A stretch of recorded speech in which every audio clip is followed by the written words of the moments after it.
मेरे प्यारे दोस्तों, आप सभी को नमस्कार। कैसे हैं आप? दोस्तों, पिछले क्लास में मैंने आपको परफेक्ट स्क्वायर नंबर का स्क्वायर रूट निकालने के बारे में बताया था। आप शॉर्ट ट्रिक्स की हेल्प से एक परफेक्ट स्क्वायर नंबर का स्क्वायर रूट विदिन 4 सेकंड में कैसे निकालेंगे, इसके बारे में हम लोग चर्चा कर चुके हैं। आज के इस क्लास में हम लोग देखेंगे एक इम्परफेक्ट स्क्वायर नंबर का स्क्वायर रूट कैसे निकाला जाए। दोस्तों, फिलहाल चैनल नया है, चैनल को आपकी आवश्यकता है। आप यदि हमारे चैनल को सब्सक्राइब करते हैं तो हमें खुशी होगी। फिलहाल चैनल पर 12 स्टूडेंट जुड़ चुके हैं। हमें 100 स्टूडेंट की तलाश है। यदि 100 सब्सक्राइबर चैनल पर आ जाते हैं तो हम लोग अर्थमेटिक्स के फाउंडेशन क्लास की शुरुआत करेंगे, जिसमें मैं आपको एकदम बेसिक लेवल से चीज़ों को बताऊंगा। वो भी आपके चैप्टर वाइज, चैप्टर में जितने भी छोटे-छोटे टॉपिक हैं उन सबको हम लोग कवर करेंगे। इसके अलावा दोस्तों, जितने भी प्रीवियस ईयर क्वेश्चंस हैं, चाहे वह एसएससी का हो, रेलवे का हो या स्टेट लेवल कोई भी एग्जाम हो, उन सभी के प्रीवियस ईयर भी आपको सॉल्व कराऊंगा। तो आप लोग हमारे चैनल को जरूर सब्सक्राइब कीजिए। चलिए बढ़ते हैं आज के टॉपिक की ओर। आज हम लोग सीखेंगे इम परफेक्ट स्क्वायर नंबर का स्क्वायर रूट कैसे निकाला जाए। ठीक है, कुछ एग्जाम्पल लेते हैं। सीधे हम लोग एग्जाम्पल पर आते हैं और एग्जाम्पल थ्रू आपसे बात करेंगे तो वह बेहतर रहेगा। जैसे दोस्तों, यदि आपसे कहा जाए कि बताइए 24 का वर्गमूल क्या होगा। दोस्तों, 24 एक इम्परफेक्ट स्क्वायर नंबर है। यानी जब आप 24 का जब आप स्क्वायर रूट निकालेंगे तो यह आपको दशमलव में आएगा। किस में आएगा? डेसिमल में आएगा। ये बातें आपको ध्यान में रखना है। दूसरी बातें दोस्तों क्या याद रखना है, जितने भी इम्परफेक्ट स्क्वायर नंबर होता है और आप उसका स्क्वायर रूट निकालते हैं, उनका जो स्क्वायर रूट होता है वह अप्रोक्सीमेट वैल्यू को देता है।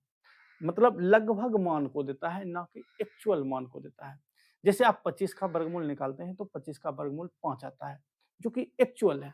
लेकिन जब आप एक इम्परफेक्ट स्क्वायर नंबर 24 हो, 26 हो, 27 हो, 29 हो, 30 हो, 31 हो, 32 हो, 555 हो, 549 हो, 575 हो, 2244 हो, 2292 हो, 2400 हो, 2405 हो, इन पर इस प्रकार की संख्याओं का जब आप स्क्वायर रूट निकालते हैं तो उसका जो स्क्वायर रूट आता है वह दशमलव में आता है।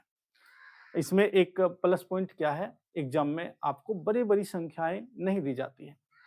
मैक्सिमम आपको 3 डिजिट्स के ही संख्याएं दी जाती है, जिसका आपको इसका स्क्वायर रूट निकालने के लिए कहा जाता है। आप किसी भी संख्याओं का स्क्वायर रूट इस ट्रिक के माध्यम से आसानी से निकाल लेंगे। हमें दोस्तों निकालना है 24 का वर्गमूल। हमें किसका वर्गमूल वर्गमूल निकालना है? 24 का।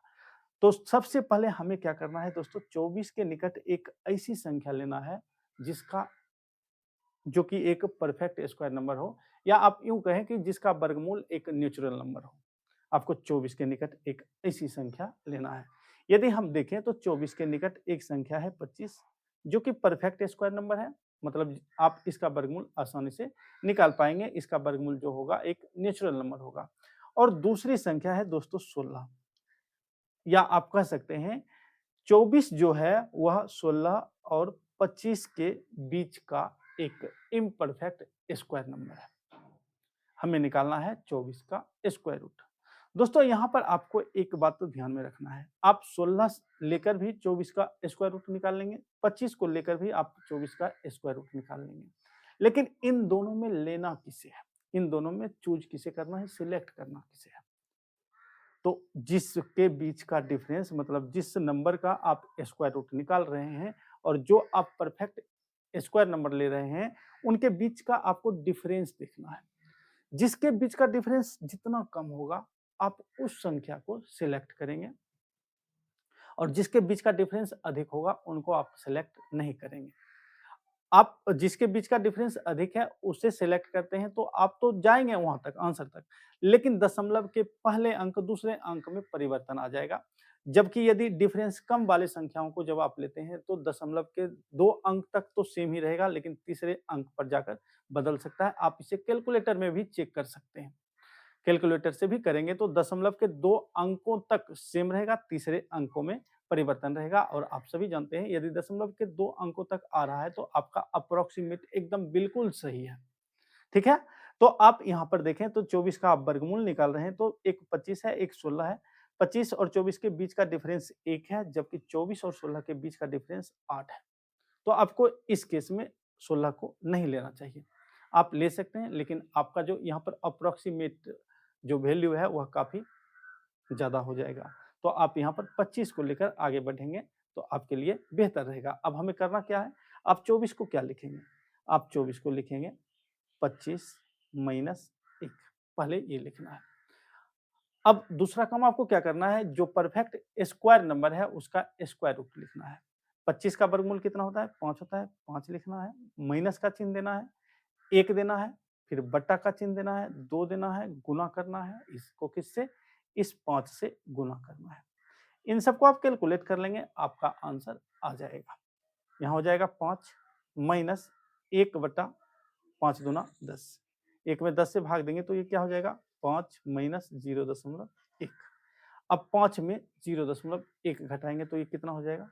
ये हो जाएगा 4.9। कितना हो जाएगा दोस्तों? 4.9 हो जाएगा। तो इस तरह से दोस्तों 24 का जो स्क्वायर रूट होगा वह लगभग 4.9 होगा। वह लगभग कितना होगा दोस्तों? लगभग 4.9 होगा। ठीक है? यदि हम 16 लेकर चलते हैं तब हमारा आंसर क्या आता है ये देखना काफ़ी दिलचस्प होगा। जैसे दोस्तों आप 24 को क्या लिखेंगे? आप 24 को लिखेंगे 16 प्लस 8।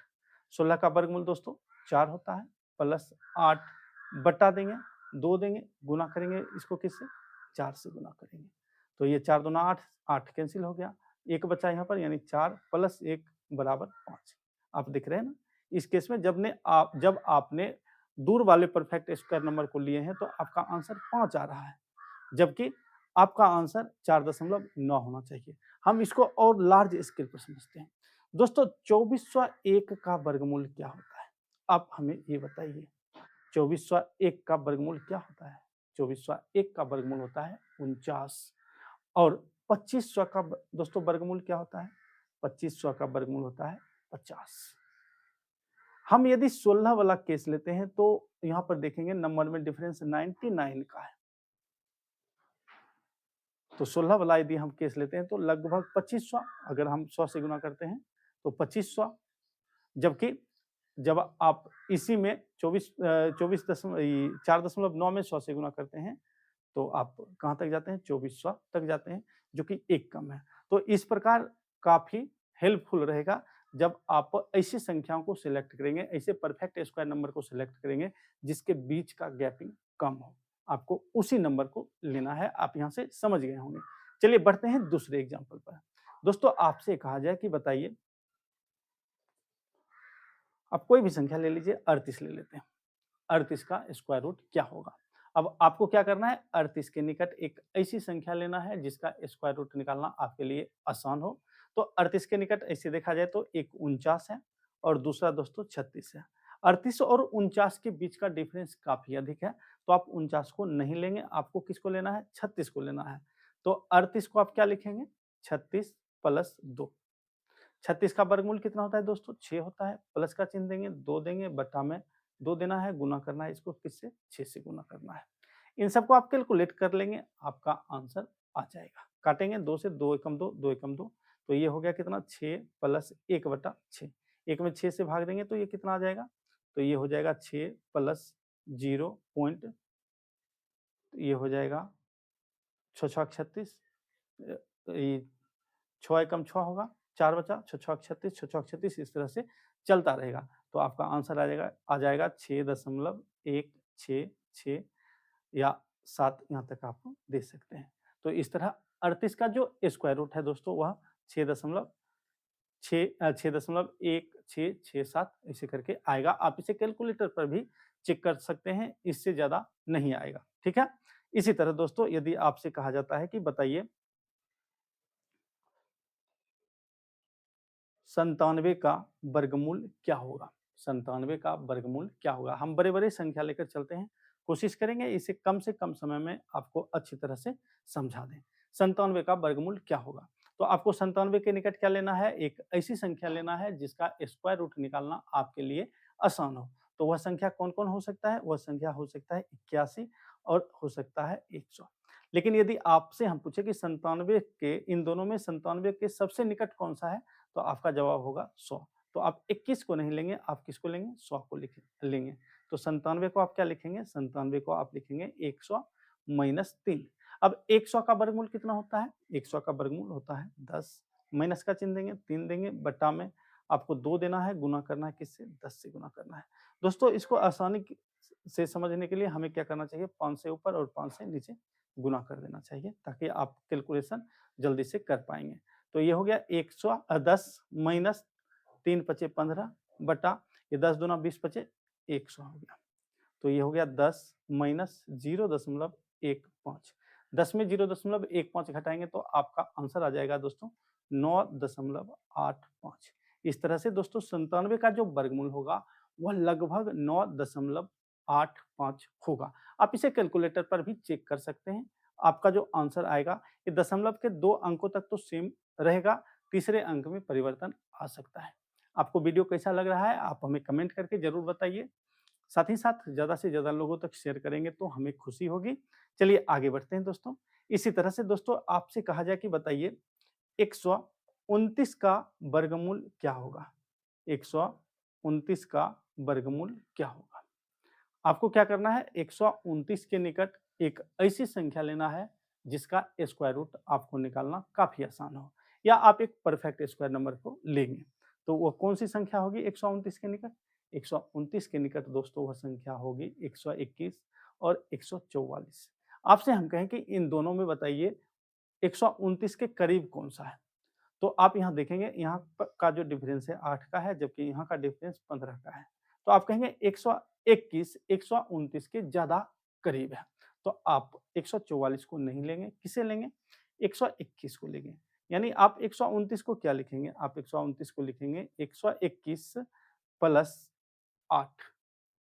121 प्लस 8।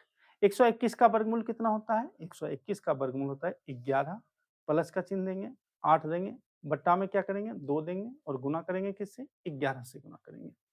आप इसे कैलकुलेट कर लेंगे, आपका आंसर आ जाएगा। चलिए करते हैं, 2 एकम 2, 2 चौका 8, ये बचा कितना? 11 प्लस 4 बटा 11। अब 4 में हमें 11 से भाग देना है, तो आप इसे क्या लिखेंगे? 11 प्लस 11 तिया 33, 7 बच गया, 11 छक 66, 4 बच गया, फिर 11 तिया 33, 11 छक 66, इस तरह से चलता रहेगा। तो आप इसे लिखेंगे 11.0367। इस तरह से दोस्तों 129 का जो वर्गमूल होगा वह आ जाएगा 11.367 ऐसे करके आएगा। तो आप इसे लिख लेंगे अच्छी तरह से 11 दशमलव मतलब 11 में 0.36 ऐसे करके जोड़ना है तो आप आंसर तक पहुंच जाएंगे। मतलब 129 का जो वर्गमूल होगा दोस्तों वह लगभग 11.367 होगा। चलिए समझते हैं और कुछ एग्जाम्पल को लेकर। जैसे दोस्तों आपसे यदि कहा जाता है कि बताइए 249 का वर्गमूल क्या होगा? 249 का वर्गमूल क्या होगा? आपको 249 के निकट एक ऐसी संख्या लेना है जिसका स्क्वायर रूट निकालना आपके लिए आसान हो। तो ऐसी संख्या कौन-कौन सी हो सकती है? ऐसी संख्या 225 भी हो सकता है और 256 भी हो सकता है। दोस्तों 225 और 256 एक परफेक्ट स्क्वायर नंबर है। 225 का वर्गमूल 15 होता है, 256 का वर्गमूल 16 होता है। अब आपसे हम कहें कि इन दोनों में से कौन-सी संख्या लें जो 249 के काफ़ी करीब हो? तो आप कहेंगे 256 249 के काफ़ी करीब है, आप 225 को नहीं लेंगे। तो इस प्रकार आप 249 को क्या लिखेंगे? आप 249 को लिखेंगे 256 माइनस 7। 256 में 7 घटाएँगे 249 होगा। अब 256 का वर्गमूल कितना होता है? 16 होता है, 16 लिखेंगे, माइनस का चिन्ह देंगे, 7 देंगे, बट्टा का चिन्ह देंगे, 2 देंगे और इसे गुना करेंगे किससे दोस्तों? 16 से गुना करेंगे। आप इसे कैलकुलेट कर लेंगे, आपका आंसर आ जाएगा। अब करना क्या है? लिखना है 16 माइनस 7 बट्टा ये हो गया कितना? 16 दूना 32। आप 7 में 32 से भाग देंगे। अब भाग देना यहाँ पर आपके लिए हो सकता है काफ़ी थोड़ा-सा मेहनत करना पड़े। आप इसे चाहे तो 2-5 है तो काफ़ी बहुत बड़ा हो जाएगा, उतना करने की आवश्यकता भी नहीं है। आप 7 में भाग देंगे तो ये हो जाएगा 0.32 दूना 64 बच गया कितना 6 बच गया 32 से कम 32 बस रहने दीजिए। तो इस तरह से आपका आंसर आ जाएगा 16 में 0.21 घटाएँगे तो ये 15.79 हो जाएगा। तो इस तरह से 249 का दोस्तों जो वर्गमूल होगा वह लगभग 15.79 होगा। ये बातें लगभग कितना हो जाएगा 15.79 हो जाएगा। तो दोस्तों इस तरह से आप किसी भी संख्या का, चाहे वह संख्या 2 अंकों का हो, 3 अंकों का हो, उन सभी संख्याओं का स्क्वायर रूट आसानी से निकाल पाएँगे। फिलहाल इतना ही रहने देते हैं, चूँकि चैनल नया है, आप देखना पसंद करेंगे या नहीं, इस पर भी डाउट है। अभी थोड़ा-सा हमें भी घबराहट हो रही है आपके साथ बातें करने में और कुछ डिवाइस भी सही तरह से काम नहीं कर रहा है, तो इसके लिए मैं आपसे क्षमा चाहता हूँ। अब मिलते हैं आपसे अगले वीडियो में, धन्यवाद।